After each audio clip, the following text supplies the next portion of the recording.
If I remember rightly, it was the first job of the night, just to a routine domestic. I call it routine. It was just a normal. It was nothing that jumped off the page, nothing that said to me, this is anything different to your normal everyday job. And we came to the incident, and we were met by the lady at the door. She was saying that she'd been assaulted by a partner who was intoxicated. There was no mention of anything that would raise alarm bells at that time. It just seemed what would be a normal, typical domestic on a drunken Friday night in Gateshead.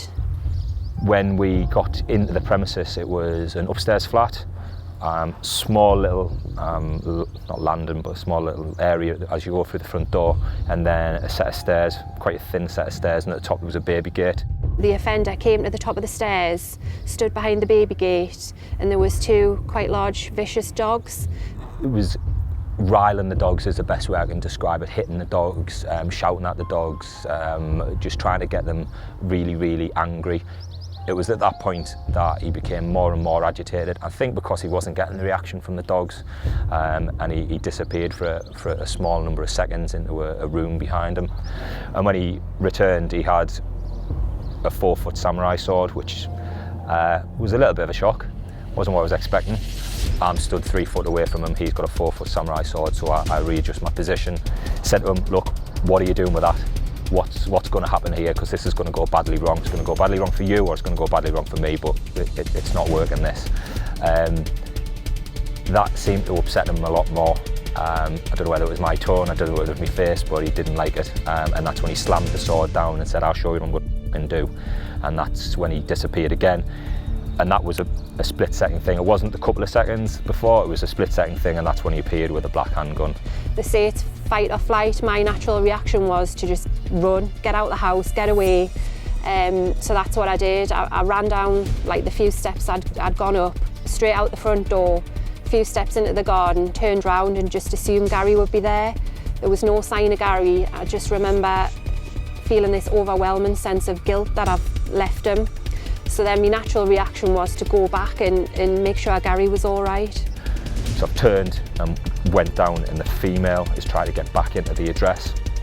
I've taken hold of her and I've thrown her out of the front door to get her out of the way, because obviously we're the target, but she's also a target as well. In that second I've turned around, and that's when the gun has been directly at my head.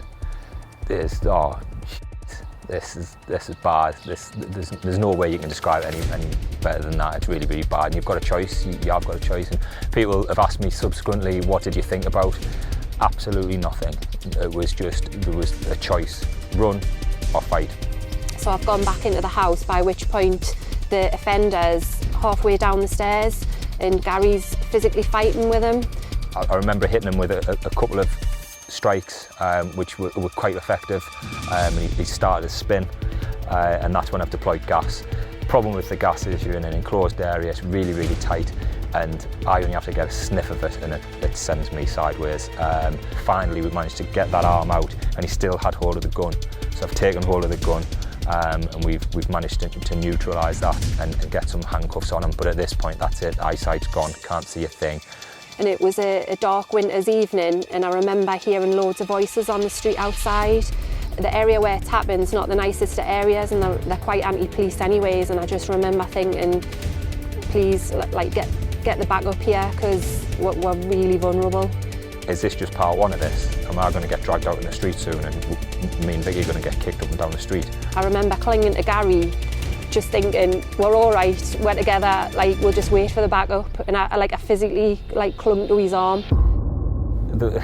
Just thought, you cheeky bastard, have you really just done that? Have you really just pulled? First of all, you tried to set a load of dogs on me. That didn't work, so you pulled a samurai sword out, and then you thought, you know what, I'll get a gun. I mean, in what world do you do that?